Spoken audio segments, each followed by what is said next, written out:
अगर मैं आपको बताऊं दोस्तों, भारत और श्रीलंका के बीच खेले जा रहे पहले टेस्ट मैच के चौथे दिन का खेल अब समाप्त हो चुका है और चौथे दिन का खेल खत्म होने के बाद टीम इंडिया ने मुकाबले को अपनी पकड़ भेद मजबूत कर ली। भारत ने श्रीलंका की पहली पारी को 284 रनों पर समेटने के बाद अपने दूसरे पारी में 193 रन बनाए पूरे 10 विकेट खोकर, और इसके साथ भारत के श्रीलंका के सामने कुल 371 रन की बढ़त हासिल कर ली।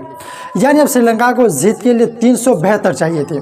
अब श्रीलंका के सामने इस मुकाबले को बचाने के लिए बहुत बड़ी चुनौती खड़ी हो चुकी है। लेकिन दोस्तों, चौथे दिन के खेल में सिर्फ स्कोर ही नहीं बल्कि कई शानदार और रोमांचक पल देखने को मिला। तो चलिए आपको बताते हैं कि चौथे दिन के खेल की पूरी हाइलाइट्स। भारत अपनी दूसरी पारी की शुरुआत करने उतरा, लेकिन शुरुआत बिल्कुल भी अच्छी नहीं रही। पारी की शुरुआत करने आए यशस्वी जायसवाल सिर्फ 3 गेंदों का सामना कर सके और बिना खाता खोले ही आउट हो गए। भारत को शुरुआत में ही बड़ा झटका लग चुका था। इसके बाद क्रीज पर आए केएल राहुल ने संभलकर बल्लेबाजी करने की कोशिश की और 47 गेंदों पर 35 रन बनाए। उनकी पारी में 2 चौके और 2 छक्के शामिल है, लेकिन राहुल भी ज़्यादा देर तक टिक नहीं सके और प्रभार जयसूर्या के गेंद पर आउट हो गए। भारत का स्कोर लगातार बढ़ रहा था, लेकिन विकेट भी गिरते जा रहे थे। इसके बाद मैदान पर आए देवदत्त पडिक्कल ने एक बार फिर अपनी शानदार बल्लेबाजी का परिचय दिया। उन्होंने बेहद संयम के साथ बल्लेबाजी करते हुए 75 गेंदों पर 44 रन बनाए। उनकी पारी में शानदार 6 चौके देखने को मिले। पडिक्कल ने पारी को संभालने की कोशिश जरूर की, लेकिन पडिक्कल को कृष्णानंथा ने एलबीडब्ल्यू आउट कर दिया। इसके बाद भारतीय कप्तान सुमन गिल बल्लेबाजी करने आए, लेकिन कप्तान गिल की पारी इस बार उम्मीद के मुताबिक नहीं रही। गिल ने 20 गेंदों पर सिर्फ 8 रन बनाए। उनकी पारी में चौका जरूर आया, लेकिन वो बड़ी पारी नहीं खेल सके और एक बार फिर प्रभास जयसूर्या ने भारतीय बल्लेबाजों को अपना शिकार बना लिया। भारत लगातार विकेट गंवा रहा था, लेकिन अभी मुकाबले में एक बड़ा मोड़ बना बाकी था। और दोस्तों, इसके बाद मैदान पर आए ऋषभ पंत ने आते ही अपना आक्रामक अंदाज दिखाना शुरू कर दिया।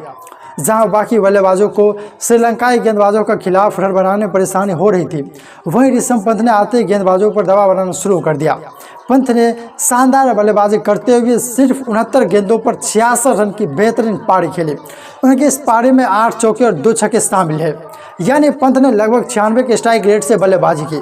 उन्होंने अपनी आक्रामक बल्लेबाजी से भारत के स्कोर को तेज से आगे बढ़ाया और श्रीलंकाई गेंदबाजों को बैकफुट पर धकेल दिया। लेकिन पंत भी अपनी पारी को अर्धशतक से आगे ले जाने के बाद ज़्यादा देर तक टिक नहीं सके। उन्हें लाहिरू कुमार ने आउट कर दिया। फिर भी पंत की 66 रन की पारी भारत के लिए बेहद महत्वपूर्ण रही। पंत के आउट होने के बाद ध्रुव जुरेल मैदान पर आए। जुरेल ने 15 गेंदों पर 7 रन बनाए, लेकिन वो भी बड़ी पारी खेलने में नाकामयाब रहे और सिताब फर्नांडस ने उन्हें पवेलियन का रास्ता दिखा दिया। इसके बाद भारतीय पारी में रविंद्र जडेजा भी ज़्यादा देर टिक नहीं सके। जडेजा ने 19 गेंदों पर 9 रन बनाए और उन्हें भी लाहिरू कुमार ने आउट कर दिया।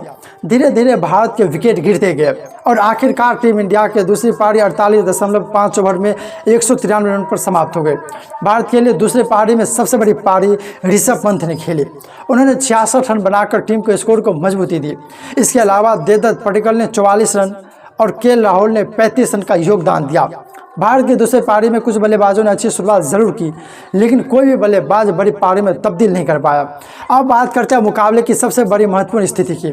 भारत ने पहली पारी में बनाए थे 462 रन। श्रीलंका की पहली पारी रही 284 रन और भारत ने दूसरी पारी में बनाए 193 रन। इस तरह भारत की कुल बढ़त पहुँच चुकी है 371 रन। यानी अब श्रीलंका को इस टेस्ट मैच को जीतने के लिए 371 रनों की चुनौती का सामना करना होगा। और दोस्तों, यही इस मुकाबले का सबसे बड़ा टर्निंग पॉइंट है। श्रीलंका के सामने अब सिर्फ रन बनाने की चुनौती नहीं है, बल्कि उन्हें लंबे समय तक भारतीय गेंदबाजों का सामना भी करना होगा, क्योंकि टेस्ट क्रिकेट में चौथी पारी में इतना बड़ा लक्ष्य हासिल करना अपने आप में बेहद मुश्किल काम होता है। और अगर भारतीय गेंदबाजों ने शुरुआत में कुछ विकेट निकाल लिए तो श्रीलंका के मुकाबला बचाना और भी मुश्किल हो सकता है। अब चौथे दिन का खेल खत्म हो चुका है दोस्तों, और भारत के पास 371 रनों की विशाल बढ़त है। श्रीलंका के सामने एक बहुत बड़ा लक्ष्य 372 रनों का।